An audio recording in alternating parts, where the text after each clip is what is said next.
Se você trouxe sua oferta, seu dízimo, querido, você pode trazer aqui à frente. Uma coisa para quem está nos visitando, a gente não entende dízimo como lei. Até porque eu não vivo lei, eu vivo honra. Obediência sem honra, querido, é hipocrisia. Não gera nada. Nós não ofertamos ou dizimamos porque Deus escreveu lá atrás. Quem fez aquele pacto com Deus foi Jacó, não foi meu pai. Quem disse, eu vou te devolver 10, foi Jacó, e por isso os filhos têm que devolver. Abraão, quando faz aquilo com Melquisedeque, ele faz por honra, não porque alguém mandou. Ele entende o sacerdócio de Melquisedeque e honra a vida dele. E é por isso que nós dizimamos. E esse é o princípio que nós seguimos para o dízimo. E por isso não é 10, é 100. É tudo dele. E nós devolvemos para ele. E ele ainda permite que a gente coma do que ele nos dá. E nós temos tentado, Deus tem falado muito com a gente aqui a respeito de honra.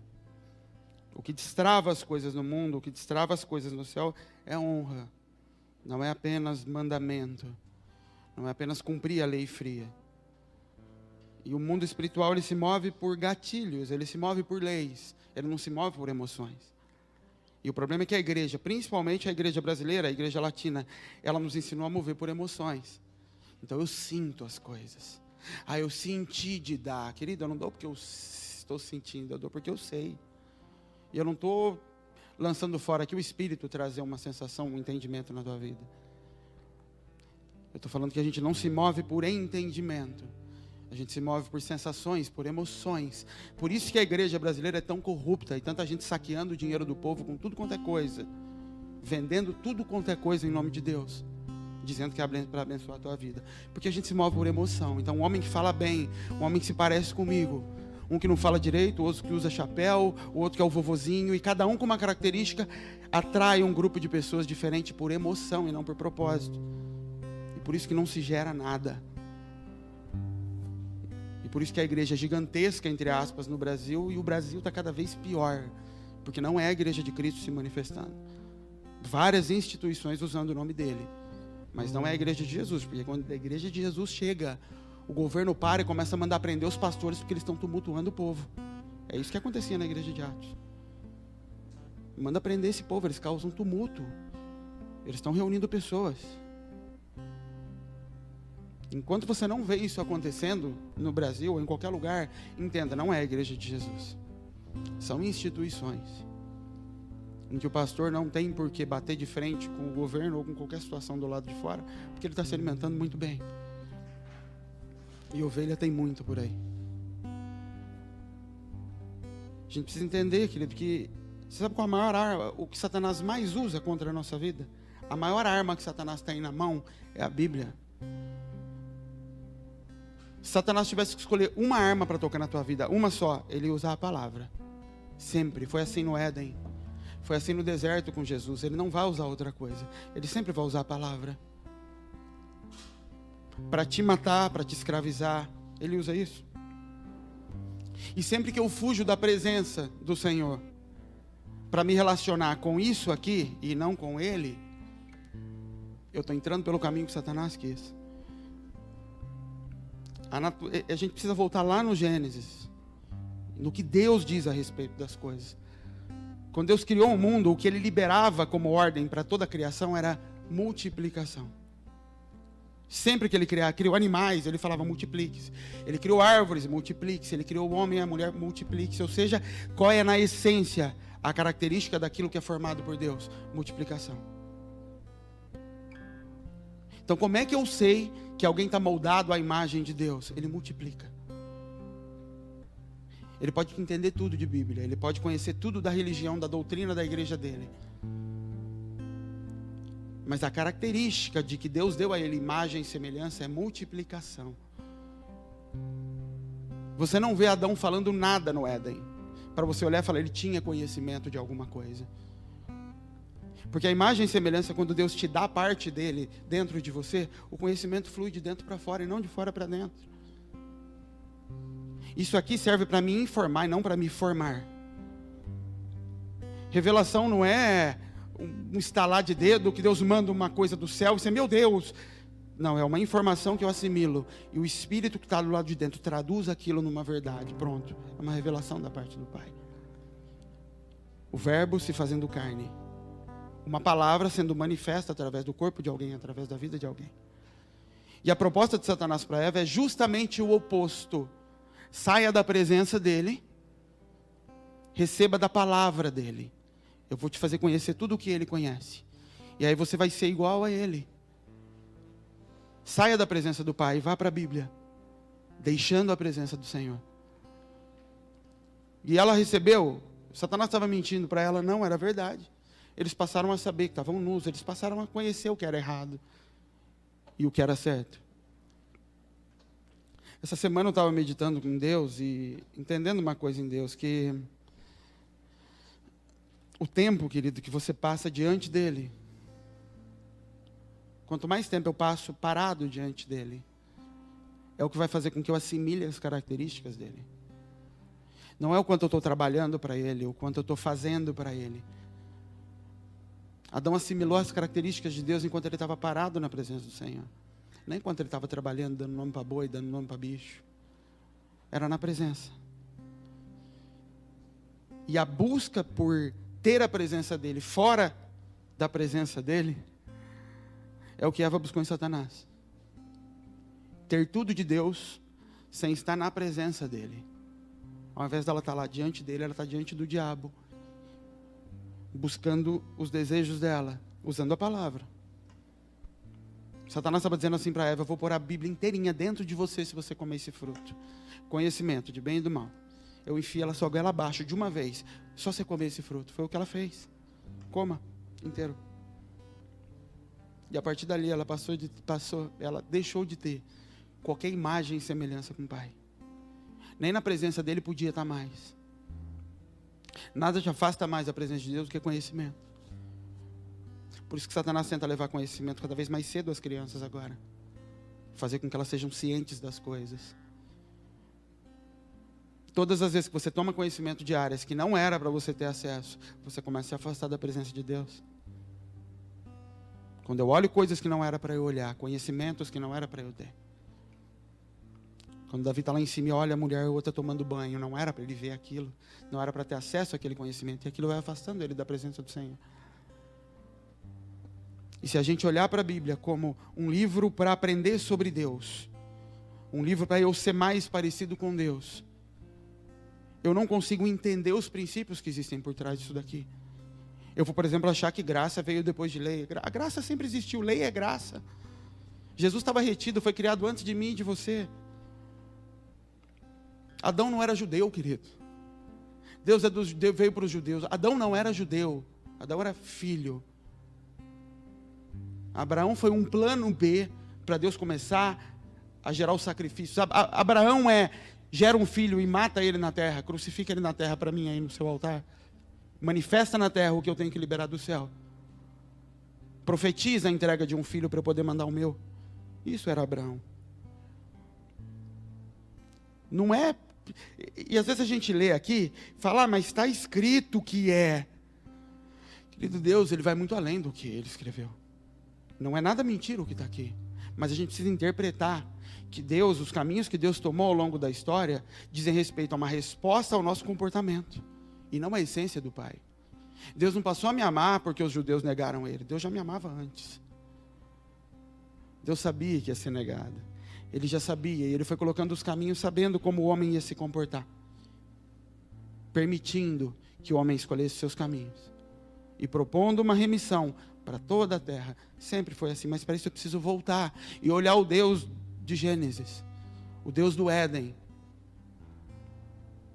Porque senão, em algumas denominações, e dependendo da criação de cada pastor, você vai chegar numa igreja em que é o Deus de Jeremias. E o povo vai chorar, chorar, chorar, chorar, porque esse é o Deus.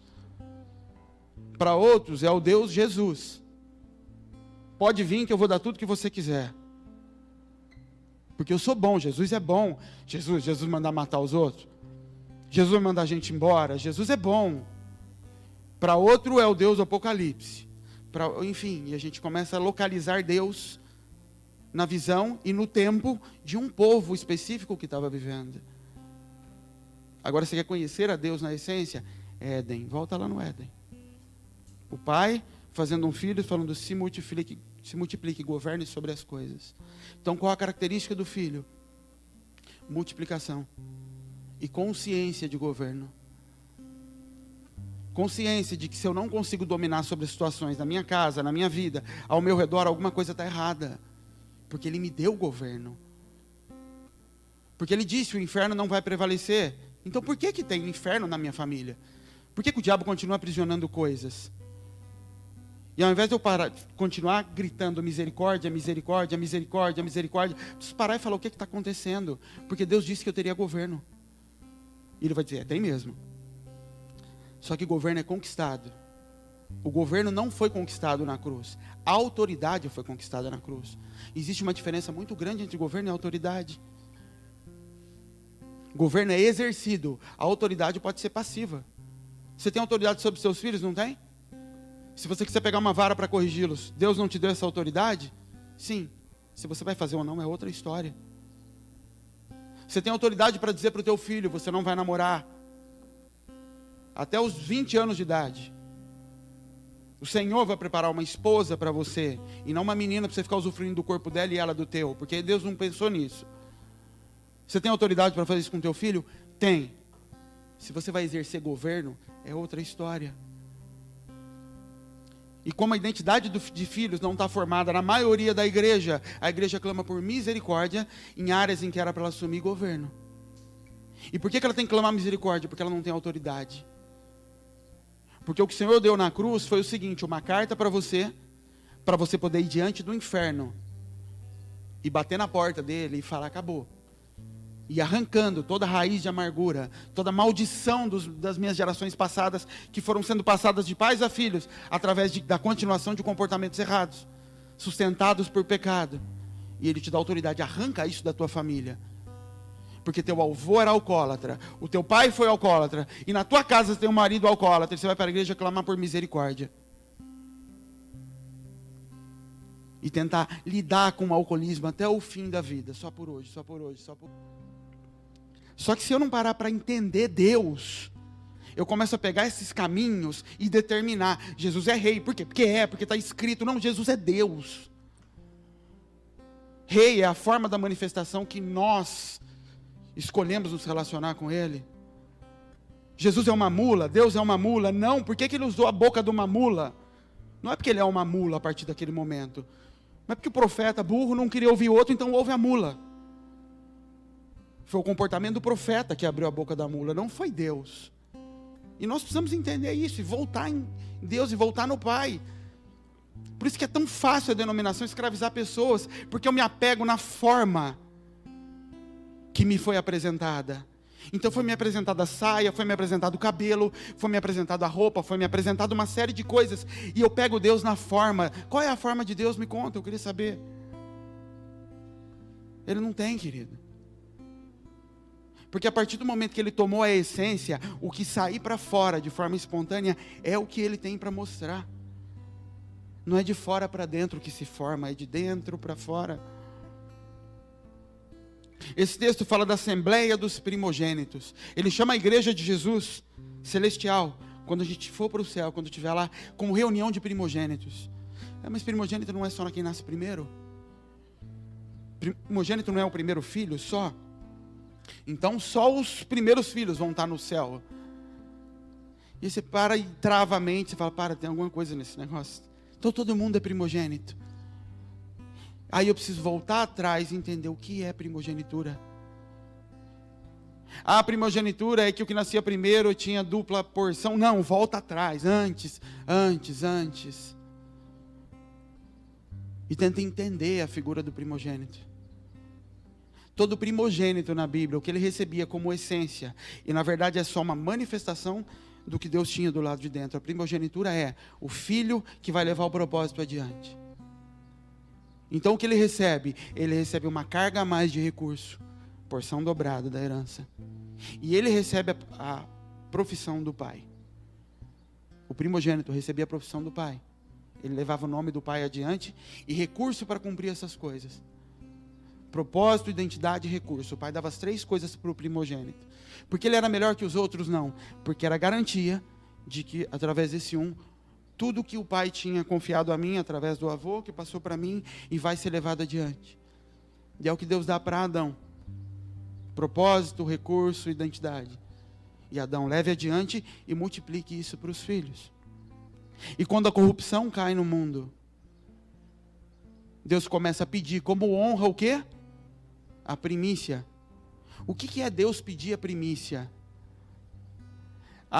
Tem um mundo espiritual, Deus gosta do primeiro, porque aí se você dá o primeiro pedaço de bolo para ele, a primícia é a garantia de que se você me der o primeiro, não quer dizer que eu não quero os outros filhos.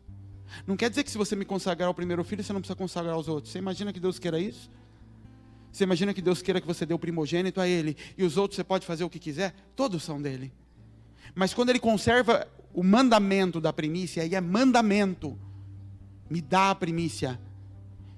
Ele está falando que ele consegue garantir que na essência sempre vai ter um remanescente. Então quando ele diz que sempre vai ter um remanescente, é baseado na lei da primícia. Ainda que todos se corrompam, vai ter um que vai conservar a semente lá de trás. Por isso quando ele olha para Noé, ele vê tudo corrompido e ele fala: encontrei Noé, puro em suas gerações. A palavra ali é sem máculas, sem sujeira nas gerações. Ou seja, ele conserva a semente de Adão para os filhos, sem se corromper com os filhos de Caim. Um primogênito que foi sendo passado adiante. Primogenitura é uma essência e uma porção que Deus liberou para todos nós. E a igreja do Senhor, ela só se move e só se multiplica quando assume lugar de primogenitura. A história que a gente mais vê isso é na vida de Jacó. Abraão, Isaac, mas principalmente acontecendo em Jacó. Jacó é a manifestação do governo. Em Abraão você vê o estabelecimento da aliança, em Isaac o sacrifício da aliança, e em Jacó os frutos. Mas a condução para esse lugar de multiplicação e de assumir o lugar de primogenitura nos é distorcida. E por isso a gente não consegue entrar nesse lugar dessa porção dobrada. E porção dobrada não é para o meu desfrute, querido. É para cumprimento de propósito. Quando o pai olha do alto e ele vê lá Esaú e Isaac no ventre. E isso é muito engraçado, porque a Bíblia diz, e entenda uma coisa, a Bíblia foi escrita por um homem que narrou o que estava vendo. E em muitos casos Deus pôs na boca desse homem o que era para ele escrever. Em outras o Espírito falou: escreve o que vê. E quem escreveu aquilo, que nós acreditamos ser Moisés, o que chegou até ele foi: saiu um menino, Esaú, e depois saiu Isaac. E pelo que nós entendemos, quem nasceu primeiro? Esaú. Então Esaú é o mais velho, ele é o primogênito, Isaac veio depois. E a ciência, quando estuda gêmeos, ela entende que no caso de gêmeos como Isaac e Esaú, que eram gêmeos diferentes, que eram 2 óvulos, quem sai depois é o mais velho. Ele foi gerado primeiro, e por isso ele estava em cima. E o que estava embaixo saiu primeiro, mas ele foi gerado depois. Isso não é coincidência. Quanto mais a ciência avança, mais ela descobre Deus. O primogênito estava oculto, a manifestação foi do segundo filho. A manifestação não foi de Isaac, de Jacó. A primeira manifestação foi de Esaú. Mas quem foi gerado primeiro? O primogênito. Isso é figura de Cristo. Nós vimos Adão primeiro. A manifestação foi de Adão, mas o primogênito da criação é Cristo. E Deus na vida de Jacó começa a manifestar em todos os passos de Jacó a geração de primogênitos na igreja. Os processos para isso. E quando Jacó vê o irmão, e o irmão vem do campo cansado, e a Bíblia diz que o irmão trabalhava muito e agradava o pai. E Jacó era um homem de tendas, ele gostava de ficar em casa, ele gostava de comunhão. Enquanto um gostava do trabalho, o outro gostava de comunhão. Enquanto um fala do Velho Testamento, das pessoas que cumpriam, que trabalhavam e agradavam o coração do pai com aquilo. O outro fala que ele gostava de ficar perto. E a mãe gostava daquilo. E a figura da igreja, gostando de segurar as pessoas perto. Fica aqui, não vai não. Não vai não. É o diabo querendo te tirar da igreja. Fica aqui perto. E ela segura. E quando o pai está para liberar a primogenitura, ele não sabe que aconteceu algo antes. O irmão cansado de trabalhar, de cumprir as leis, ele tem o cabelo comprido, ele não usa bermuda, ele é certinho com um monte de lei e mandamento. Ele vem cansado e Jacó olha aqui e ele vê o irmão comendo. Enquanto ele está se matando de trabalhar, o irmão está se alimentando. E ele fala, me dá isso aí. E ele fala, me dá o seu direito de primogenitura que eu te dou. Me entrega a primogenitura, que é tua. E eu te dou essa parte. Ele fala, de que me vale isso? E ele ceia com Esaú. A Bíblia fala que ele fez um caldo vermelho. E se você ler o texto, eu não queria ler todos os textos, vocês conhecem a história. A Bíblia diz assim, e ele deu ao irmão, em algumas versões fala sobre caldo de lentilhas, em outras fala sobre um caldo vermelho. E ele deu aquele caldo vermelho e pão, e a figura da ceia. E ele ceia com Esaú em troca da primogenitura. Jesus assumindo o lugar de Adão e oferecendo pão e sangue. E ele toma a primogenitura para si. Ele só não sabe o preço disso. E a partir dali, embora ninguém saiba, é um acordo que ele fez com o irmão. Dentro dele eu sou primogênito, a qualquer custo. Porque eu comprei isso, é meu direito. Jesus morreu na cruz, é meu direito ser primogênito. A porção dobrada que tanto me pregaram é meu direito. Jesus morreu na cruz. Eu ofereci o sacrifício de Cristo. Eu tomo ceia, eu faço parte do pão e do sangue. Eu tenho direito a isso. Então, quando a herança vai ser liberada, e a mãe ouve que o pai falou para aquele que trabalha, vai lá me fazer um sacrifício. Ele toma a mãe e fala, vem cá, faz você um sacrifício e leva para o teu pai. Faz você o cozido que o teu pai quer, e vamos levar para ele. E ele fala, mãe, mas ele vai saber que não sou eu. Fala, não caia sobre mim essa maldição. Vamos lá. E ela coloca em cima de Jacó as vestes de Esaú. Jacó era o enganador. A Bíblia fala, esse nome chama usurpador. Enganador. Aquele que tenta tomar o lugar do outro. E ele coloca aquela roupa. E quando ele chega, Jacó está cego. Isaac está cego. Isaac fala, a voz é do enganador. O jeito de falar é do enganador. Eu reconheço o pecado em você ainda. Mas quando eu ponho a mão em cima de você, as vestes que estão sobre de você, é a do primogênito. E é assim que o pai olha para mim e para você quando ele olha do alto. As vestes do primogênito me justificando e me dando direito de receber aquela bênção, mas não é porque eu mereço. Não é porque eu adquiri o lugar ainda. É porque a igreja me conduz a um lugar de me vestir, mesmo com toda a minha sujeira e o meu pecado, com uma veste que me permita chegar diante do Pai e falar, libere sobre mim. E é a hora que você ouve profecias e coisas da boca de Deus, em que você está sujo ainda, está corrompido, está com a tua vida ainda arrebentada, e a igreja te conduz a um lugar, a Rebeca te pega e te coloca debaixo das vestes do primogênito, e o pai olha a sujeira toda e fala, tudo bem, eu estou vendo uma veste que eu reconheço. Ele ainda engana, ele ainda é mentiroso, ele ainda tem toda a carga de pecado, mas eu reconheço essas vestes sobre ele. E sobre isso eu libero uma palavra, e é quando você recebe palavra. Porque eu vou te usar, porque você vai ser grande. O problema é que nessa hora, você acha, meu pecado não é tão ruim assim. Eu não sou tão ruim assim também, Deus até falou que vai me usar. Mas o que vem na sequência de todo mundo que recebe primogenitura, que recebe responsabilidade, é sair de casa. Adão, no dia que resolveu definir, escolher bem e mal, eu vou fazer juízo sobre as coisas, sai de casa. Jacó, sai de casa. José, sai de casa. Davi, sai de casa. Jesus, sai de casa. Porque agora eu vou começar a tratar com você. E uma experiência com Deus, querido, ela não significa transformação. Jacó, quando sai dali, ele encontra com Deus no meio do deserto. Deita para dormir numa pedra. E vê anjo. Você já viu escada com anjo? Jacó viu. E ali ele faz uma aliança com Deus, e Deus até ali diz para ele: eu sou Deus de Abraão e Isaque, ponto. Eu não sou teu Deus ainda. Embora você recebeu a palavra do Pai de primogenitura, eu ainda não sou teu Deus. Primogenitura, querido, é um destino e um propósito. Não é uma natureza em mim e em você. Nós não temos a natureza do primogênito dentro de nós, antes da transformação. A minha natureza ainda é a de Caim. Ainda é a de Jacó, de enganador. E o fato de ocorrer uma experiência com Deus não significa em nada que houve transformação.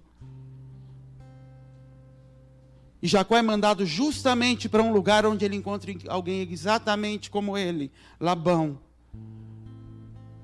Você agora vai ser confrontado com aquilo que você é. E Deus manifestando processos da igreja. Ele chega, se apaixona por Raquel. Sabe o que significa Raquel? Ovelha. Jacó, que viria a ser Israel, como representando o primogênito do governo da igreja de Cristo, ele chega e se apaixona por ovelha. E fala: o que eu faço para receber essa menina? Eu quero ela. E o pai fala: trabalha para mim que você vai ter ela. E ele cumpre 7 anos de trabalho. E ao fim desse período de 7 anos, Labão faz o que Jacó fazia. E bota Lia lá dentro. Sabe o que significa Lia? Cansada.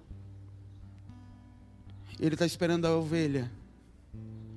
E Labão bota cansada. Quando ele sai de lá e vai brigar com Labão, Labão fala assim: não se faz assim na nossa casa. Não se entrega a mais nova antes da mais velha. O propósito sempre foi Raquel. Mas não se toca em Raquel sem se pegar Lia. Não se toca na graça sem o trabalho, sem o cansaço da obediência. Quando eu falo a respeito de lei, de obediência, de mandamento do peso, eu não estou afastando, querido, a validade de tudo isso. Na verdade, eu não toco na graça sem cumprimento de lei. Não existe. Acesso à graça do Senhor sem obediência não existe. E você vai ver isso em Raquel e Lia. E aí o pai dela fala: trabalhe mais 7. Cumpra outro pagamento para acessar essa agora. Sabe o que Abraão recebeu como recompensa do seu sacrifício? Do seu trabalho? Um livro de leis. Uma aliança baseada em mandamentos. Por escolha dos homens, mas em mandamentos. O que a Bíblia fala sobre Jesus é que depois que ele oferecesse o seu sacrifício agora, Abraão ofereceu Isaque. Jesus, quando se oferecesse, ele verá o fruto do seu penoso trabalho.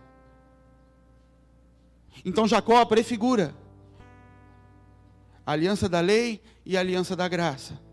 Mas só se acessa a graça depois de mandamento, depois de obediência. E todo esse caminho de Jacó, querido, até ele se transformar em Israel, é para você conseguir entender que esse lugar de primogenitura que Deus deu para mim e para você, para cumprir propósito e receber identidade e recurso para isso, ele só se cumpre quando eu me submeto a um processo. O problema é que a maioria de nós, quando recebe a palavra do alto, e o Pai olhando as vestes de Cristo, eu me acho digno e bom para continuar utilizando as vestes de Cristo. As vestes de Cristo te colocam no céu, mas não te dão autoridade nenhuma contra o diabo. A justificação de Cristo não te dá autoridade para derrubar a porta do inferno. Os discípulos todos já tinham a justificação de Cristo, não tinham? Quando ele morreu?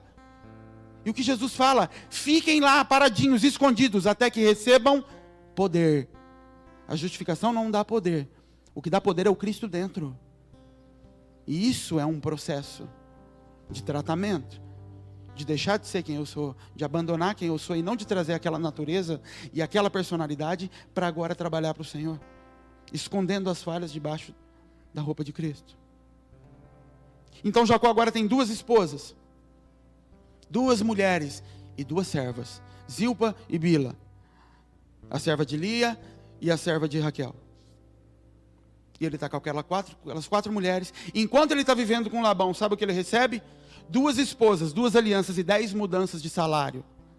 Labão muda o salário dele 10 vezes. 10 mandamentos sobre o qual você vai se submeter calado. E 2 alianças, lei e graça. E quando ele cumpre tudo isso, agora eu vou sair da casa dele. E vou me conduzir para construir as coisas. E esse sou eu e você. sendo tratado e tendo na mão 2 pratos, lei e graça. E algumas denominações, e algumas igrejas, e quando eu estou falando das igrejas, querido, porque infelizmente as igrejas elas são redutos, onde todo mundo se parece muito com o que aquela denominação disse. Não são múltiplas pessoas, um de chapéu, um de boné, um de bermuda, não tem. São tudo muito parecido. E se agrupam em função de como tem o entendimento da palavra, e não como tem o entendimento de Deus. Então se separam, porque eu acredito que fala em línguas, e você acredita que não. Ou seja, a gente se baseia então por doutrina, e não por imagem e semelhança. Porque se eu e você tivermos imagem e semelhança do Pai, é impossível que a gente não consiga se relacionar, porque nós somos iguais. A impossibilidade de caminhar junto está em se parecer com a mãe, não com o pai. E você vê os filhos de Raquel e de Lia brigando o tempo todo, porque todos eles eram filhos de Jacó, com mulheres diferentes. Então quando ele sai, e você vai ver a história de Jacó, até ali, Jacó tinha 2 mulheres e 11 filhos. E os filhos de Jacó se dividem assim: ele tinha 6 filhos com Lia. E Lia fala do mandamento de obediência. Não se toque em Raquel sem cumprir a lei da minha casa, que é primeiro assumir isso. Jesus não vem sem se cumprir os mandamentos, sem se cumprir as leis. Não vem. E eles tiveram que conservar a lei até a vinda de Cristo, sustentar aquele tabernáculo caído, corrompido, mas aquilo teve que ser sustentado. Então ele tem 6 filhos de obediência. Ele tem 4 filhos de Zilpa e Bila, serviço. Então com Lia e com as servas, ele gera obediência e serviço. 10 filhos da obediência e do serviço, gerados no mandamento. E ele tem um filho de Raquel, a amada. Ele tem um Cristo e 10 mandamentos, que não se falam de jeito nenhum. E os mandamentos querem matar a lei. E aos outros, quando olham você dançando na igreja e falam, vai para o inferno, isso é pecado, porque eu sou filho de mandamento, porque eu sou filho de serviço, e se não me matar, e eu tenho que, quanto mais você chorar na igreja, mais santo você é, e quanto mais você sofrer, mais crente você é. E o irmão que está indo para os Estados Unidos passear, ele é do diabo, porque cara de Deus, só que não é cara de Deus, é cara de Lia, cara de servas, é trabalho e obediência. Então quando eles olham do lado de lá e vê um José, vestido com roupinha nova ainda, e o pai amava, porque era filho da amada, eles querem matar esse aqui. E nunca vão se falar. Os gerados na lei e os gerados da graça nunca vão se falar. O problema é que nenhum nem outro vai conseguir cumprir propósito sozinho. Nenhum dos dois. Porque é o governo das 12 tribos que representa o governo de Cristo na terra. Por isso que quando o apóstolo é morto, eles falam, você precisa repor rapidinho, e levantam Matias. Quando Judas sai e se enforca, repõe rápido, porque o governo tem que estar estabelecido. Não é à toa que tem os 12. Não é um capricho, bote mais um ali. O governo tem que estar estabelecido, completo. E os dois não conseguem se falar. E homens que saem debaixo da herança do Senhor e pagam preços de transformação, quando voltam para dentro de casa, para dentro da igreja, ele tem 2 turmas lá dentro. 2 igrejas. Uma que só sabe dançar, e agora todo mundo faz tatuagem, porque é graça, eu posso vestir o que eu quiser, eu posso, e desonro os pais, então é uma bagunça, porque é só graça. É filho de Raquel. Raquel gerava para seu prazer. Ela nunca teve vontade de gerar para o pai, mas ela ficou com ciúme que Lia gerava, e falou, eu também quero. Por que ela dá, e o marido gosta, eu também quero o filho. Nunca foi por entender propósito. Enquanto a do lado de cá, a Lia, ela entende que se eu gerar, ele vai me amar. Ela não se sente amada, nunca se sentiu amada. Participa da igreja desde que nasceu e nunca entendeu o amor de Deus. Porque o amor de Deus para ela se traduz em multiplicar. Se eu fizer, ele vai me amar. Se eu fizer, ele vai me amar. E Lia vai gerando filhos desse jeito. Se eu fizer, ele vai me amar. Se eu fizer, ele vai me amar. E escrava do trabalho e do serviço, tentando conquistar o amor do pai. E a outra não está nem aí por isso. Eu sei que Ele me ama, Ele vai me perdoar. Eu posso continuar no pecado. Deus me ama, Deus vai me entender. Vocês reconhecem isso na igreja? Ele me ama. Não, Deus é amor. Ela está do lado de cá. E o problema de tudo isso está em um ponto só. Os 11 foram gerados por Jacó. E Jacó pode até multiplicar. E ele lança a semente dela. E ela se multiplica. De acordo com a igreja. De acordo com a característica da igreja. Até que Jacó se torna Israel. E ele tem mais um filho quando ele se torna Israel. Filho da amada, Benjamim. A igreja tenta de todas as formas avançar em cima da graça sem cumprir mandamento. Então a gente chega diante do Senhor, entende propósito. Ele me fala, eu tenho um plano na tua vida. Sabe aquele dia que você recebeu uma palavra? Eu tenho um plano na tua vida. Tá.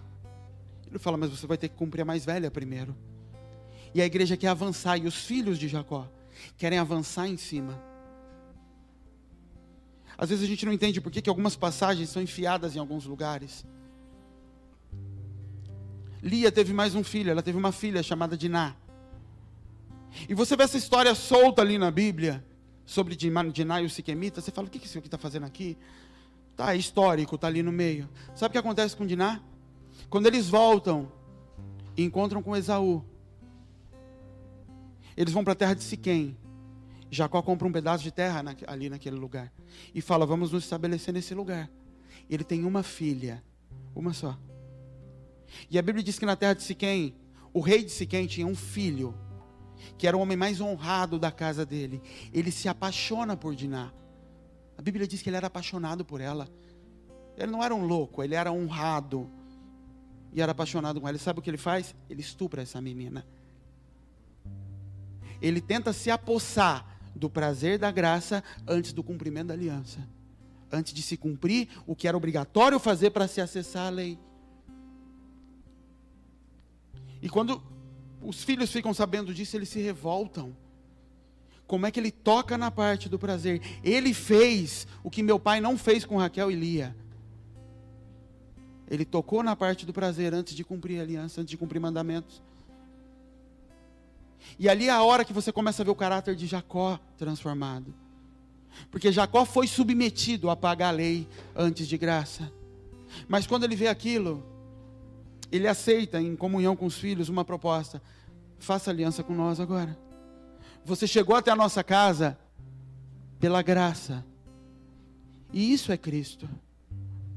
Nós chegamos até o Pai pela graça. Fala, mas agora nós precisamos fazer uma aliança de mandamento. E você vai ter que se circuncidar. E todos os homens daquela casa, daquela vila, daquela tribo toda, têm que se circuncidar para entrar numa aliança. E o que acontece depois tem outros motivos. Os filhos fazem traição e matam os homens. Filhos que não aceitavam misericórdia. Isso são filhos da lei. Eu não consigo conceber o pai sendo misericordioso com aquele. Eu estou aqui há tanto tempo me matando, cumprindo lei, fazendo tudo que é certo. Aí vem esse daí. Essa daí que até ontem estava dançando, estava se arrebentando com um monte de homem. E vem para cá agora e está falando em língua já. E Deus já está profetizando. Não pode. E é isso que os filhos dele fazem. Matam aqueles homens. Não pode. E mesmo José indo para o Egito, querido, a gente pode olhar e falar, olha que lindo José. José está indo cumprir propósito. Está nada.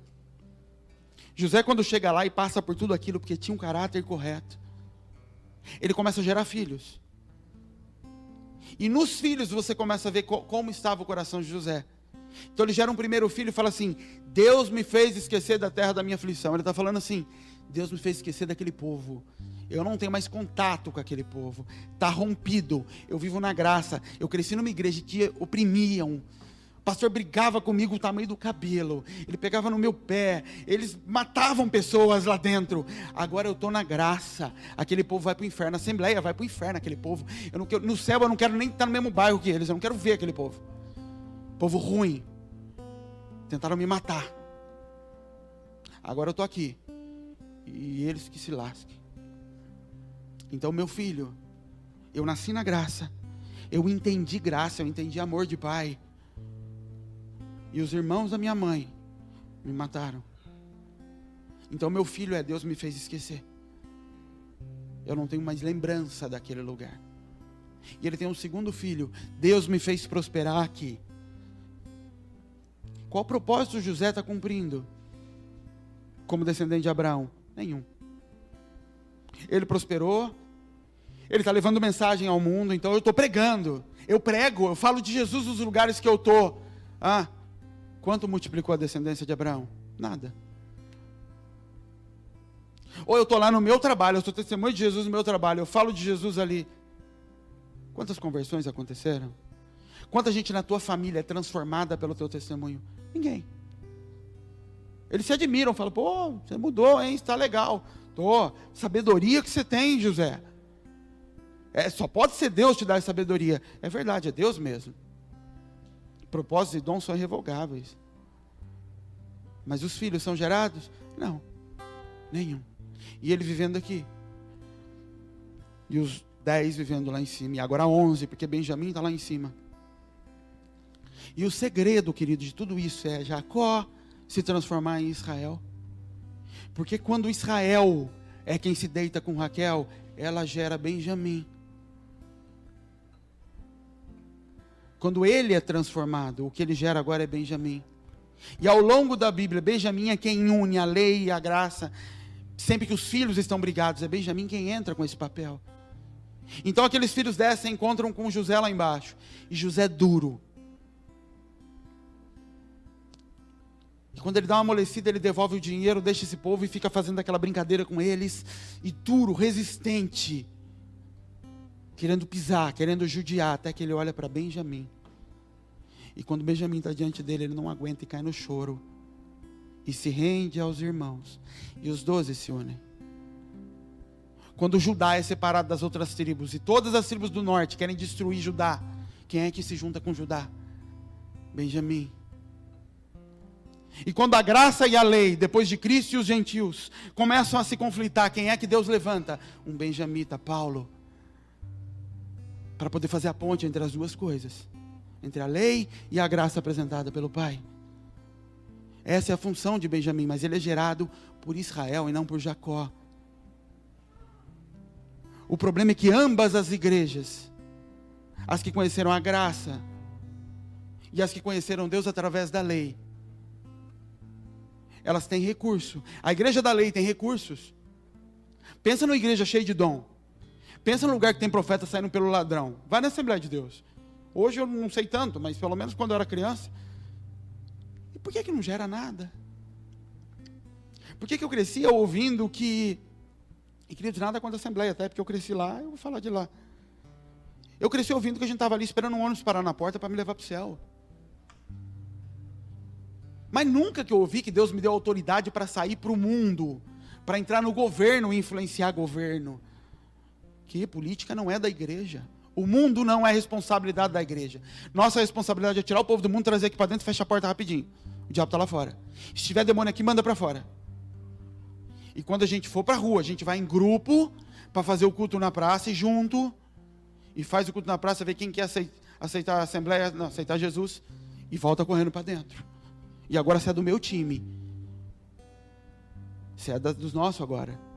E aqui dentro. E o mundo vai para o inferno. É do mundo. A música é do mundo. O mundo é meu, querido. Deus fez o mundo para mim e não para o diabo. Ontem a gente estava brincando aqui à tarde, aí um falou, pô, ouvindo na igreja o pastor falando que ir para a praia é pecado. Eu falei, então Deus fez o mundo, Satanás fez o mar. Porque é isso, a gente dá as coisas para o diabo. Deu, né? Adão deu tudo para o diabo. Jesus falou, a chave está aqui. Pode pegar tudo de volta. Mas a gente fica aqui. Os filhos, os 10 filhos lá, a fome caindo solta, e eles lá com Jacó sentados. E Jacó olha, vocês não vão fazer nada. Vocês não ouviram falar que tem comida no Egito? Faça alguma coisa.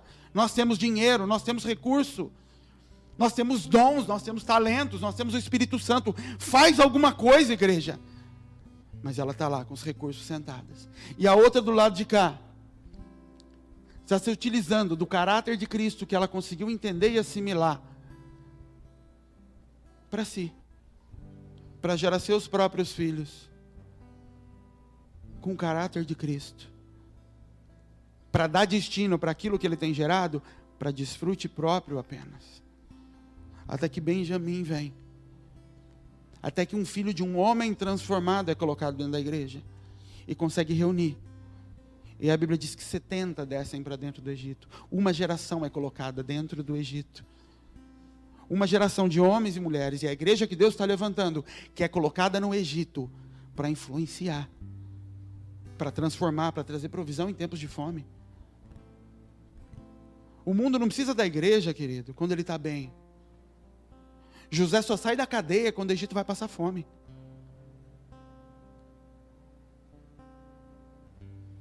Mas se você, como Jacó, não se permitir ser transformado, não entender que tua responsabilidade de primogênito, que a herança dobrada que ele tem para te dar, não é para você ter uma vida feliz e em paz.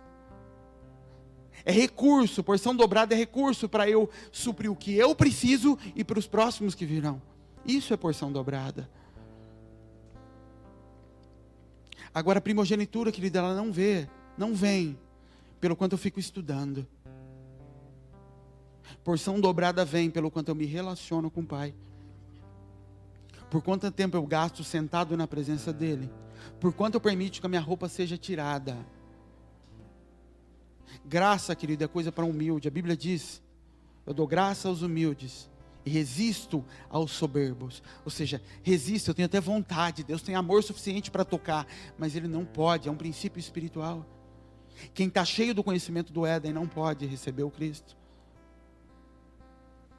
Primogenitura é para quem se assenta e se relaciona. Lembra de Jó?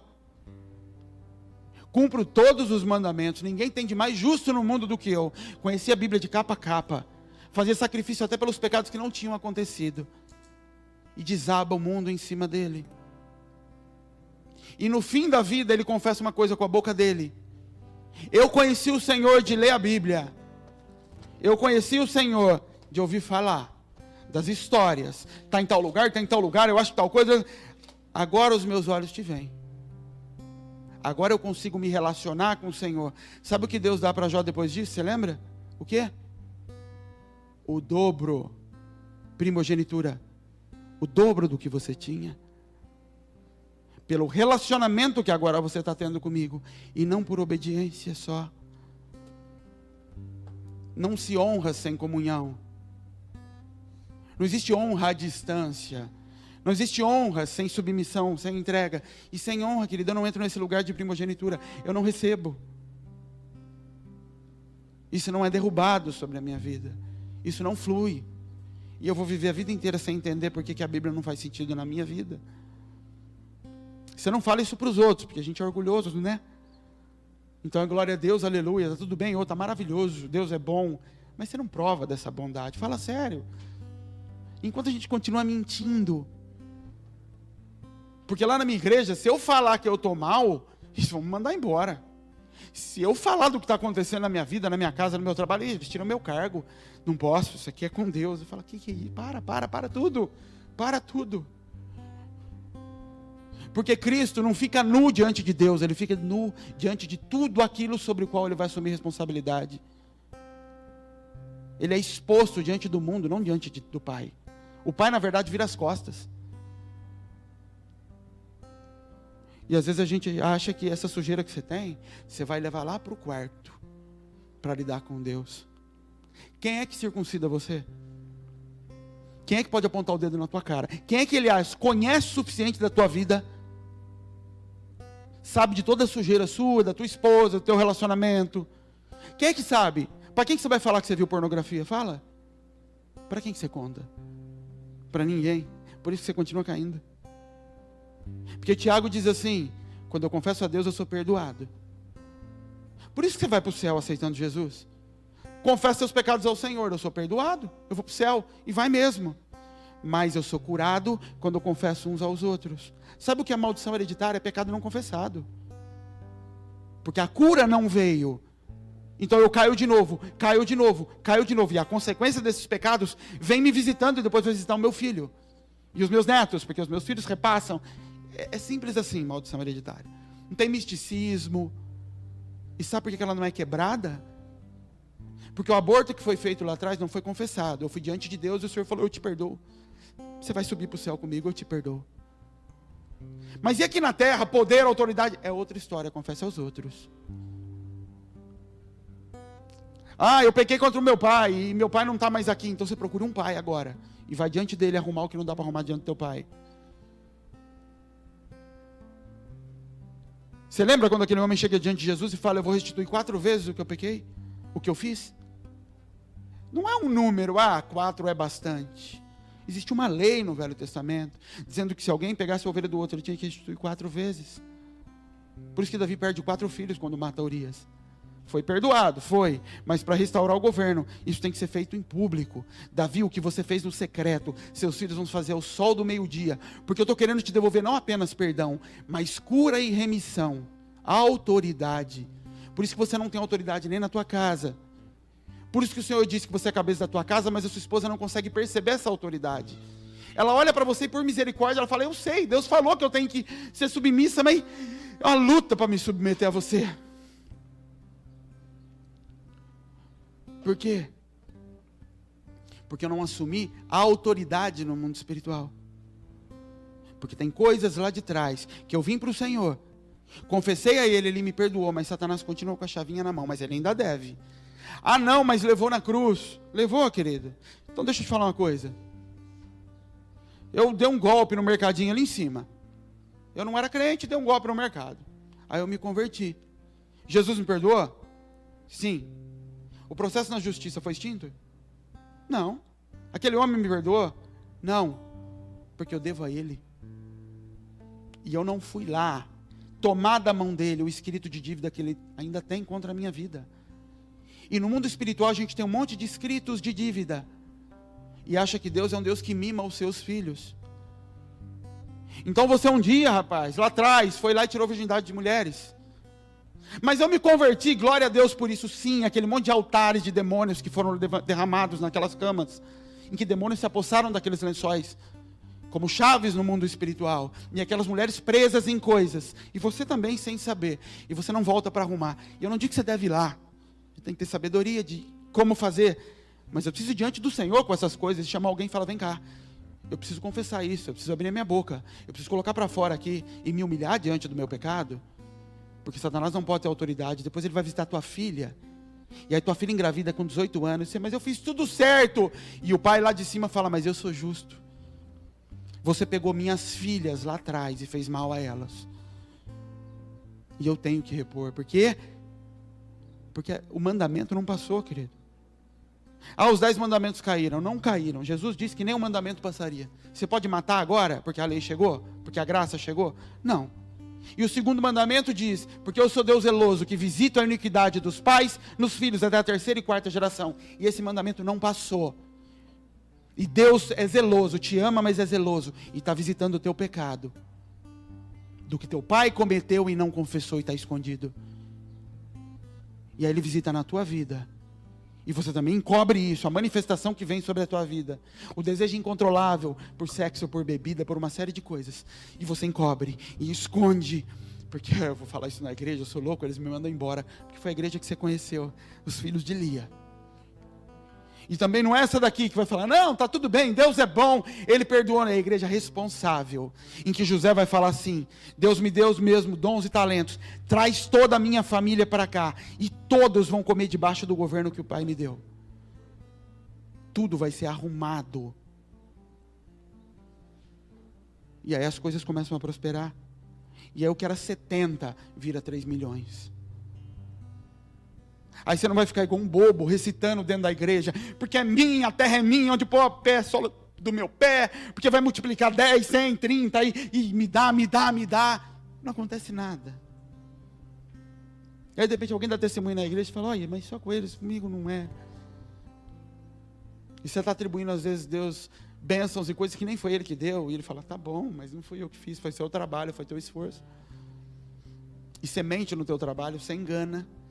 Mas é coisinha pequena, você mente, mentira é mentira, e você mente e aí dá certo, você fala, Deus está restaurando, Deus fala, eu não tenho nada a ver com a tua mentira, não tenho nada a ver com o teu erro, isso aí é sol e chuva cai sobre justos e ímpios, Isso é tua vida.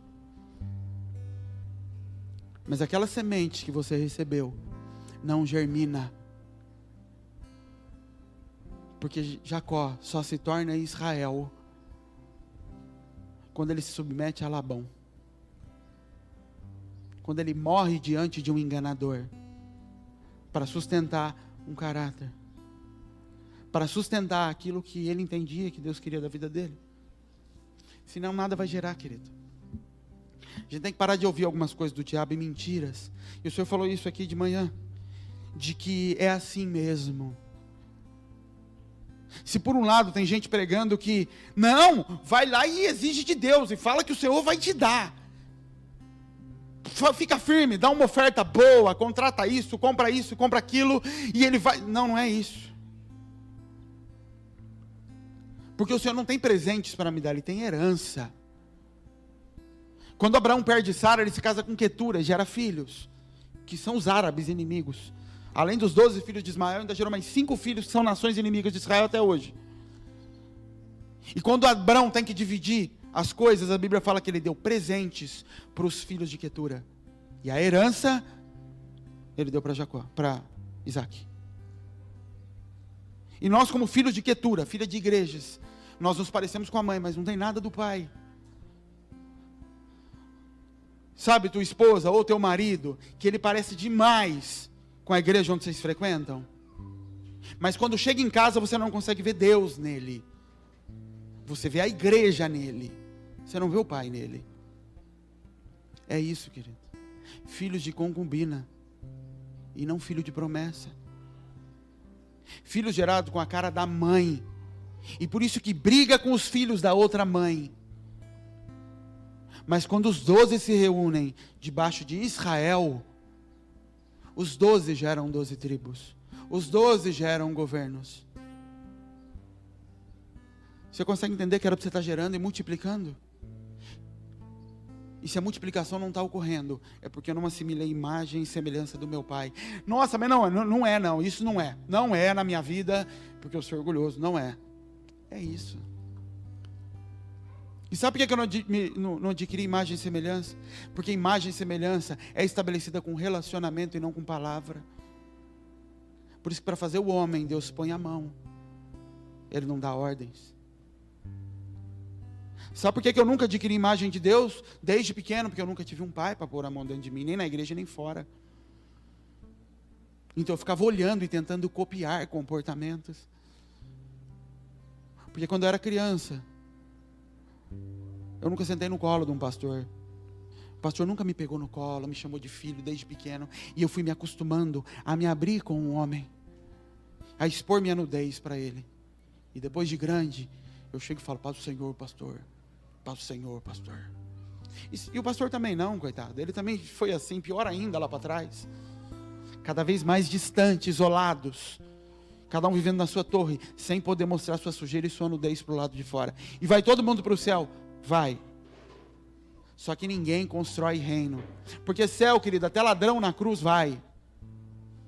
Reconhecendo a graça do Filho. Reconhecendo o Filho como Pai. Reconhecendo o Filho como Salvador. Todos vão. Agora, estabelecer é outra coisa. Usar daquele recurso dado por ele para gerar é outra coisa. Sabe os 10 irmãos de José quando descem? Eles não têm cara de pai. Eles têm cara da mãe. Embora você veja Judá um pouquinho arrependido, eles têm algumas diferenças, mas... E sabe quando eles voltam lá para cima? Eles voltam com alimento e dinheiro. Eles voltam não só com comida, mas com a comida e com o dinheiro que levaram. Porque Deus tem uma palavra sobre os filhos da lei e os filhos do serviço. Deus não os abandona. E a provisão vai continuar lá, se multiplicando. Mas eles não entram no Egito e estabelecem casa naquele lugar. Continuam com recurso, continuam com provisão, mas não estabelecem nada. O estabelecimento lá dentro só ocorre quando os 12 se unem. Quando Israel assume a casa para gerar um filho em Raquel. E ela gera um primogênito. Quando ela está morrendo, e uma igreja que só queria desfrute próprio, ela cria filhos para si. E quando ela está morrendo e Benjamim vai nascendo, ela amaldiçoa o menino, Benoni, filho da minha dor, filho de aflição. E o pai resgata aquele menino e fala, não, Benjamim. Sabe o que significa Benjamim? Filho da minha mão direita. Sabe o que era a mão direita? Primogenitura. Deus sempre manifesta o mandamento antes da graça. A manifestação sempre vem antes. Efraim e Manassés. E quando Jacó, cego igual a Isaac, vai abençoar os dois, de novo, ele inverte a mão e coloca a mão direita sobre o mais novo. E José vai corrigir, o pai fala, não, a bênção tem que ser sobre o mais velho. Ele fala, eu sei o que eu estou fazendo. Esses dois meninos profetizam duas alianças, em que embora se manifeste a do mais velho primeiro, a que vai ter porção dobrada é a segunda. Por isso que a glória da segunda casa vai ser maior do que a primeira. A glória da graça é maior do que a primeira, mas ela não subsiste sem se cumprir a lei. Não existe graça sem obediência. Não existe graça sem transformação de caráter. Não existe um Cristo sem cruz. Ele é Cristo na cruz. Enquanto ele está andando aqui, ele é Jesus, fazedor de milagres. Homem bom. Homem gostoso de conversar, manso. E às vezes manso.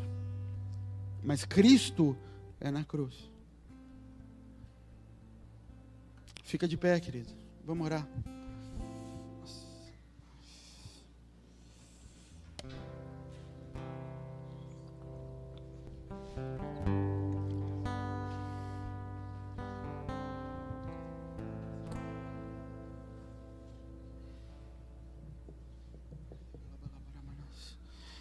Querido, feche o seu olho. Eu sei que todos vocês aqui conhecem Jesus. Muitos cresceram na igreja. Muitos de vocês têm pastor na família. Tem a igreja dentro de casa. E talvez você nunca desfrutou disso.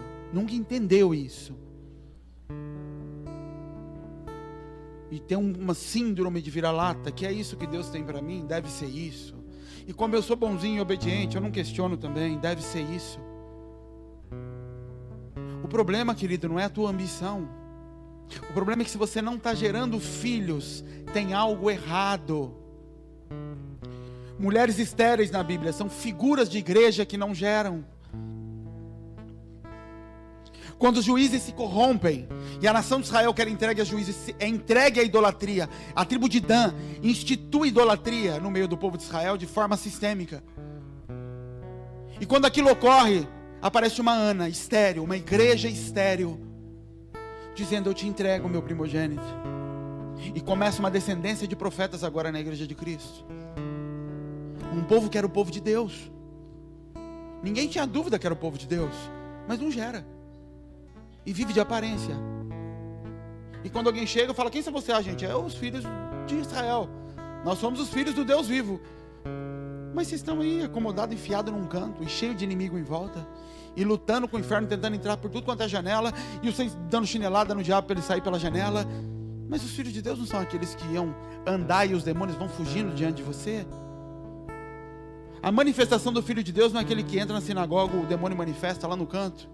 Estava na igreja todo dia. Quando a autoridade entra, o demônio pula. Você veio me atrapalhar aqui, eu estava aqui assistindo o culto. Isso é característica de filho de Deus, é se parecer com o pai, não é frequentar a igreja, não é conhecer da doutrina. Querido, deixa eu falar, a única doutrina de igreja que eu conheço é a Bíblia. É só essa. E eu não me sinto autorizado por Deus a escrever qualquer lei ou interpretação disso daqui como mandamento para quem quer que seja. Eu posso liberar aquilo que eu entendo da parte do Pai e pedir para que o Espírito testifique em você o que Ele desejar daquilo que está saindo da minha boca, e pedir misericórdia para Ele, para me perdoar qualquer besteira que eu possa falar, e falar assim, eu faço que eles esqueçam, faço que eles esqueçam essa parte se não veio do Senhor. Mas escrever uma nova lei, um novo mandamento, eu estou acrescentando uma palavra aqui e isso me traz maldição. E quando vê, a gente está mais submisso à doutrina que me foi imposta do que a palavra. Eu já não sei onde começa uma, onde termina a outra. Porque alguém 300 anos atrás fez uma interpretação da Bíblia e estabeleceu que era assim. E eu estou comendo disso sem nem saber o porquê. Sem nem entender o porquê. O problema não é isso. A saia, o cabelo, a tatuagem, isso não me põe ou me tira do céu. Isso é muito pequeno. Paulo disse, a carne escandaliza, não coma. Enfim, isso não é o problema na comunhão. O problema é eu não gero.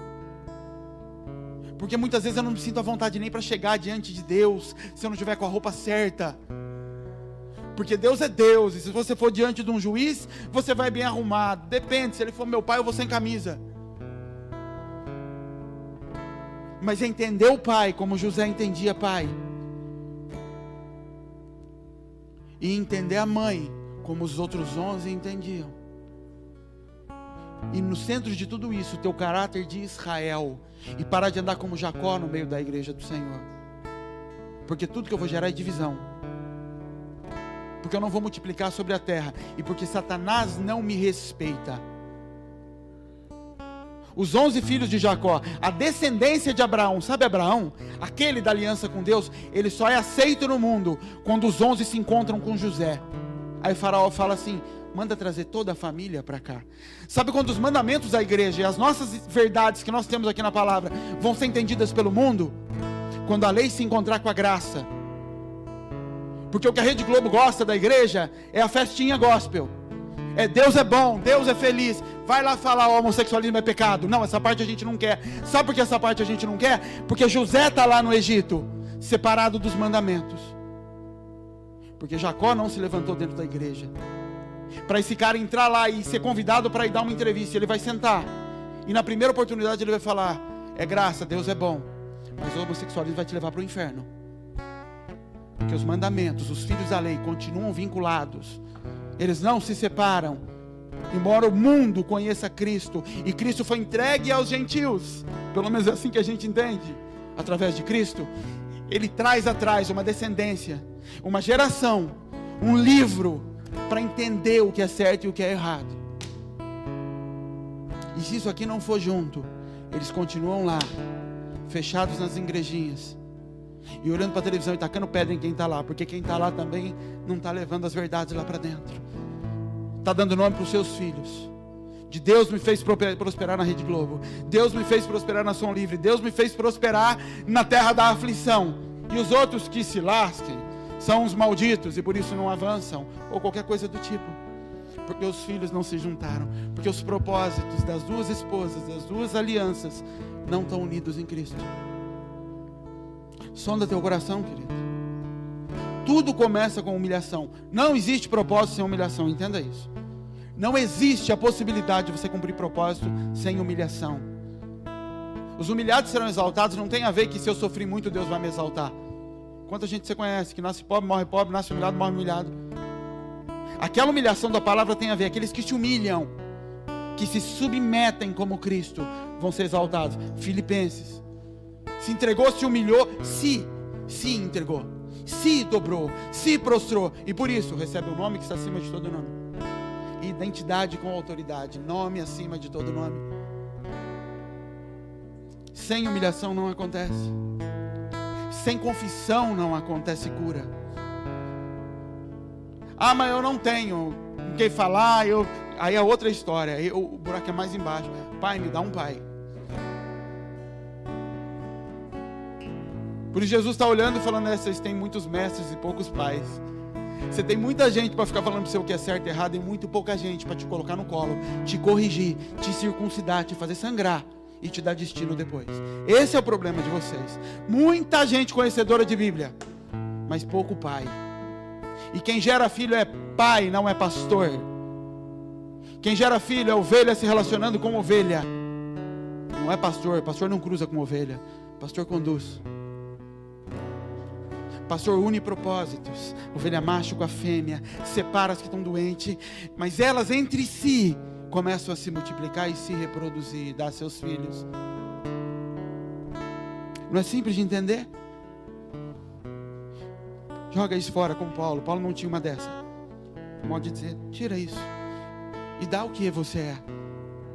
Manifesta a Deus através de você. Senta para conversar com alguém sem citar a Bíblia. Vamos fazer um teste, vamos começar a conversar e tentar encontrar Deus nas pessoas, sem citar a Bíblia. Encontram Deus em você? Você consegue encontrar Deus? Isso não é condenação, é para você olhar e falar, pai, o Senhor nunca esteve dentro. O Senhor nunca entrou. Não, filho, eu estou com você, eu estou à porta e bato. E quando eu entrar, eu não te levarei para o céu, eu vou cear com você. Quando eu entrar, nós vamos ter comunhão. Eis que estou à porta e bato, não é aceita Jesus para ir para o céu, é abra espaço para comunhão dentro de você, filho. Você nunca leu esse texto? Leu e talvez nunca percebeu que não se fala de aceitar para ir para o céu, se fala de abrir lugar para comunhão com o Pai. Se abrir a porta eu entro, nós vamos ter uma ceia junto, nós vamos conversar. Mas você não abre a porta, filho. Você se arruma lá dentro porque não quer que eu veja sujeira. Sabe quando você está em apartamento e está muito sujo ou qualquer coisa e você sai da porta assim, ó, para quem está fora não ver e fecha, fala, ah, tá meio bagunçado. É assim que você faz com Deus. E aí você vem aqui para fora e fala, vamos dar uma volta, tá meio bagunçado lá. Ele fala, tá bom. E aqui fora você se relaciona, você troca experiências, mas tua casa continua suja, bagunçada, porque você nunca colocou ele para dentro, na figura de alguém, de um pai que vai entrar dentro da tua casa, que vai cuidar da tua casa, que vai chorar com você. É Jesus, ele chora com Maria e Marta, ele chora com Maria. Mas por quê? Porque Lázaro estava morto? Não, ele sabia que ia ressuscitar Lázaro, já sabia. Ele chora porque isso é ter Cristo dentro de casa. Alguém que está aqui não para te dar ordens, para ser frio e falar, fica de pé. Ele está aqui para sentir sua dor, para trocar relações com você. Então você está chorando, eu vou chorar com você. Ainda que eu saiba que o Senhor tem propósito, seu irmão vai levantar daqui a pouco. Mas eu estou aqui para isso, para ser carne com você. Deus se fez carne para se relacionar em carne com a gente. E a gente fica querendo subir no tamanho dele. Ele desceu, eu falo, não, volta para lá que eu vou chegar lá em cima. Vou botar minha roupa domingo, vou ler muito a Bíblia domingo, vou ensaiar muito o playback que eu vou cantar na igreja, e eu vou chegar no tamanho de Deus. O que Satanás falou para Eva? Seja do tamanho de Deus. Através do que? Conhecimento. E o pai fala, não, você se parece comigo no relacionamento, não no conhecimento. Você nunca vai alcançar meu tamanho, filho. A possibilidade da gente andar junto é porque eu desço, não porque você sobe. A gente está perto porque eu desço e não porque você sobe. Subir é soberba. Querer subir é soberba. Soberba do conhecimento. Tudo que a gente ouviu na igreja, palavras têm poder, querido. O mundo todo foi criado com palavras. E Satanás usa a boca de gente. E como usa? De profetas. E você vê isso na Bíblia. Porque o profeta é do diabo? Não. Porque o profeta tem carne. Eu fiquei preso muitos anos da minha vida em palavras que eu recebi quando eu era pequeno dentro da igreja. Deus tinha propósito na minha vida de ministério apostólico, de pastor. Eu não conseguia conceber pregar. Pra você ter uma ideia, eu cheguei a chamar a atenção e envergonhar pessoas no meio dos outros que vinham dizer da boca de Deus. Eu lembro de uma senhora que andava com a gente e ela começou a profetizar no nosso meio um dia. E ela abriu a boca e falou, assim diz o Senhor, que ia levantar uma igreja ali do nosso meio, e que me levantava como pastor. Eu cortei aquela mulher no meio de todo mundo. Para com isso. Isso gera rebelião na igreja. O Senhor não age desse jeito. Mas por quê que eu fiz isso? Por que para mim era tão forte isso? Porque eu aprendi isso desde pequeno na igreja. Para mim a igreja era aquela que eu nasci, e todas as outras, ministério tal coisa, era rebelião. Eu aprendi isso na igreja, isso não estava na Bíblia, mas isso era forte dentro de mim. E você vai ser pastor? Não, pastor é quem faz seminário, pastor é quem estudou. Onde eu aprendi isso, querido? Na Bíblia? Não, Pedro era analfabeto. E Jesus fala, você vai ser o cabeça que vai começar a igreja. O analfabeto. Mas o que eu ouvi dentro da igreja era mais forte do que a Bíblia. E dentro da igreja eu ouvi seminário. Então quando Deus tinha um propósito na minha vida, a primeira coisa que eu falei, vou fazer seminário. O Senhor falou, não. Você já estudou o que tinha para estudar na vida, acabou. Você vai aprender comigo. Então eu entendi que eu não vou ser pastor. Está implícito, eu não vou ser. Por quê? Porque eu aprendi desde pequeno. Você entende como palavras que a gente recebe, o nome disso é sofisma, que a gente recebe quando é pequeno, no nosso crescimento, elas se tornam verdades mais fortes do que a Bíblia. E eu posso mostrar para vocês na Bíblia inteira, e ainda assim a tua mente vai lutar e se remoer com relação a isso. E você vai falar, é o espírito, está me incomodando. Não é o espírito, querido, é a carne se debatendo com verdades contrárias a que o espírito quer colocar. Todas as vezes, querido, que o propósito se encontra com a tua carne, ele gera chacoalha. João Batista chega perto da barriga de Maria, as crianças se mexem lá dentro, elas chacoalham, elas balançam, porque propósitos são descobertos. A primeira coisa é começar a identificar e quebrar essas coisas e lutar contra os sofismas. Satanás não tem nada contra a minha vida a não ser palavras. Satanás perdeu a autoridade, ele não perdeu a voz. Satanás pode me tocar se eu estou coberto pelo Senhor? Não, mas ele pode falar. Ele pode ir no deserto e falar contrário a tudo que o pai falou. Tu és meu filho em quem eu me compraz. Aí Satanás chega e fala, você é mesmo filho de Deus? Prova então. Ele pode falar. E é isso que começa dentro da gente, quando verdades espirituais começam a ser liberadas. Quando nossos olhos começam a se abrir para situações. Meu Deus, é por isso que eu estou preso nisso. É por isso que eu não consigo vencer. Nossa, essa palavra, ela me gera algo dentro, um lugar de um colo. Eu sinto um colo. E de repente vem tudo aquilo lá de trás, com armas nas mãos. Os irmãos da lei, com armas empunhadas, falando, não é assim. Não é desse jeito. Não pode. Não pode dar manto para esse filho. Não é justo. Nós nascemos primeiro. A primogenitura é minha. Eu trabalhei tanto até agora. E estão me dizendo que agora é só sentar. Eu estudei tanto e agora vem um qualquer que não estudou nada e falar que é isso que Deus tem na minha vida. Nunca. Porque luta. E Deus teve que passar 3 anos me convencendo que eu era digno de fazer o que Ele estava falando. Falando, para de ter medo, fala porque sou eu que estou falando. Para de ficar constrangido, para de agir como alguém que não é filho. 3 anos conduzindo o ministério já e me achando indigno por causa do que foi semeado ao longo da vida sobre a minha vida. Ao longo da história isso me foi ensinado. E nem Deus arrebentava isso, porque Deus, Ele é cavaleiro. Deus não quebra níveis de autoridade. Ele te deu autoridade sobre a tua vida. Os céus pertencem ao Senhor, mas a terra eu dei aos filhos dos homens. Exerça a autoridade. Exerça a autoridade sobre a terra, sobre o pó do qual você é feito. Governe sobre o teu corpo. Entregue o governo, entregue a autoridade a quem é de direito.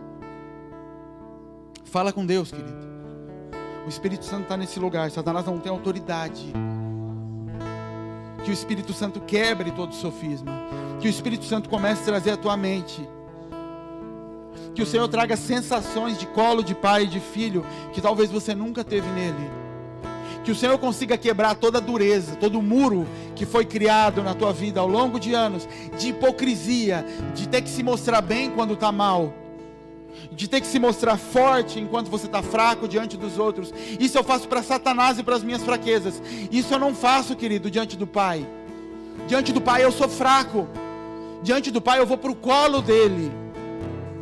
Diante do Pai eu não exerço o ministério, eu me relaciono. Eu não encontro com meu pai para trabalhar, eu encontro com meu pai para ficar conversando com ele.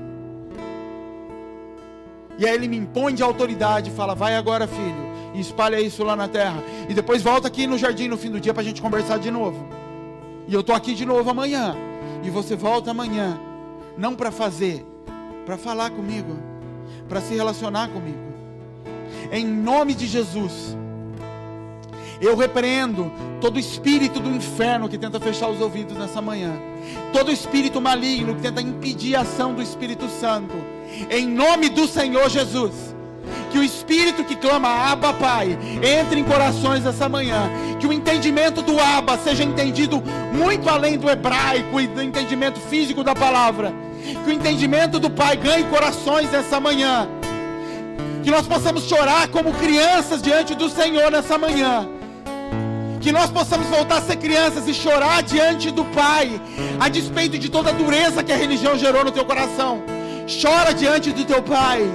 Pede colo para o teu Pai. Se assenta diante do Pai nessa manhã. Receba colo dele, querido. O trabalho não pode substituir relacionamento.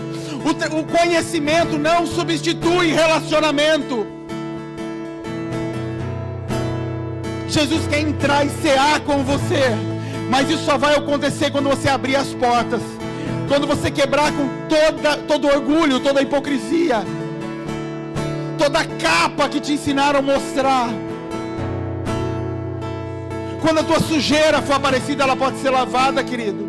Só quando a lepra era levada até o sacerdote, ela era purificada. Se a lepra não foi exibida, o Senhor não tem o que limpar. E você vai debaixo dessa couraça de general que você adquiriu no reino, no ministério, conservando lepra até o fim dos seus dias, e tendo que esconder cada vez mais áreas da tua vida sujas de pecado. Em nome do Senhor Jesus, os ouvidos sejam destapados agora, em nome do Senhor. Sopra Espírito, sopra em verdade sobre essa casa, sopra em verdade sobre essa casa, e gera vida sobre bonecos de barro que foram criados, Pai. Sobre homens, Senhor amado, que tem forma de pé, mas não tem vida em si mesmo. Que a vida em abundância ocorra à medida que o Espírito sopra e entra. Que vida em abundância seja manifesta quando o Espírito vem para dentro. Eu vim para que tenham vida e vida em abundância. A vida só é manifesta no corpo quando o Espírito é soprado. E o Espírito só é soprado depois que o Pai coloca a mão e te dá imagem e semelhança. O Espírito pleno não vem antes da imagem e semelhança. Você pode se parecer com a tua igreja, você pode se parecer com a Bíblia, com os modelos. Se não tiver imagem do Pai, o Espírito não vem. E ainda que haja propósito sobre a tua vida, ministério, palavra de profeta, de pastor, não existe autoridade para se cumprir, porque quem dá autoridade é o Espírito Santo. Ficais em Jerusalém até que do alto recebeis poder.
Remissão, querido.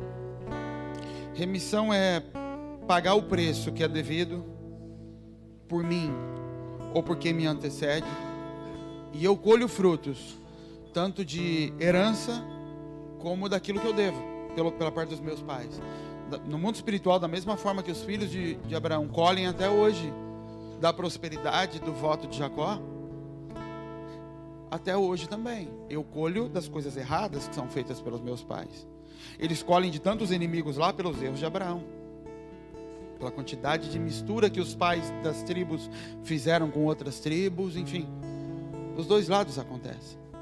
A remissão é arrumar o que passou e dar o que é de direito aos filhos. Isso é remissão. E toda remissão passa por morrer em função de filhos. Isso é o caráter do pai. Abraão, na verdade, foi quem morreu naquele altar lá em cima, não foi Isaac. Isaac não tinha problema com aquilo. Isaac já tinha 40 anos quando foi levado para aquele altar. Ele não se debate, ele era mais forte que o pai dele. Ele não luta. Quem na verdade estava morrendo naquela entrega era Abraão.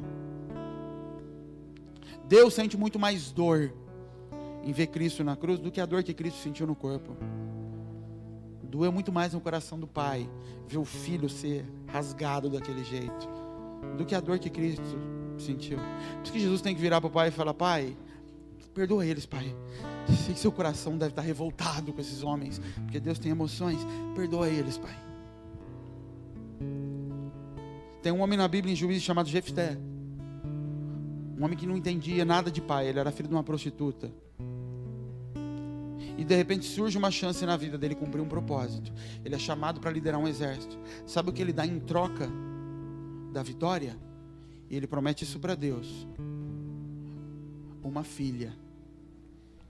Ele não sabia que era a filha que ia sair da casa, mas ele faz um voto com Deus. Ele só tinha um filho, que era aquela menina. E ele entrega a menina, dizendo que era para Deus. Não, para o Senhor eu estou dando a descendência. Deus fala: toma vergonha. Eu quero que você morra pela descendência. Você só vai ter filhos, querido, e gerar.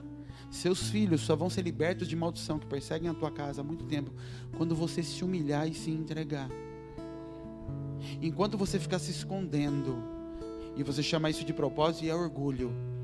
Eu não vou me abrir, eu não vou me quebrar, eu não vou me rasgar, porque eu quero cumprir propósitos. Os teus filhos continuam escravos, assim como você é. E os filhos deles e os filhos dele. Descendências de crentes, com pastores nas gerações passadas, e enchem a boca para falar: meu avô era pastor, e tá bom. E os filhos escravos, cheio de divórcio na família, adultério, mulheres se deitando com homens antes do casamento, aquela bagunça toda. Mas somos de uma família de crentes tradicionais. Fala sério. Se não houver remissão, se alguém em casa não falar: eu vou parar tudo e vou me rasgar, e vou me humilhar, e vou confessar os meus pecados, e vou me submeter a um caminho de pastoreio, para que no tempo certo eu gere aquilo que o pai tem, vai todo mundo morrer cheio de promessa no bolso. Que eu sou profeta, que eu sou pastor, que eu tenho isso. O diabo fala: eu estou cheio desses aqui na minha mão. O diabo não tem problema com o teu nome, ele tem problema com os teus filhos. O diabo não tem problema com Israel no Egito, ele tem problema com Moisés nascendo. O diabo não tem problema com a nação de Israel inteira, ele tem problema com o tal Cristo que vai nascer. Ele não ataca os pais, ele ataca os filhos. Mate as crianças. E sabe quem ele usa para matar crianças? Os pais. Amém, queridos? Deixa eu fazer duas ressalvas aqui. Primeiro, se tem alguém aqui da Assembleia, eu não tenho nada contra a Assembleia não, tá? Eu usei como exemplo e uso porque eu vim de lá. E toda a referência que eu tenho de igreja sem ser o que eu vivo hoje, eu trouxe de lá.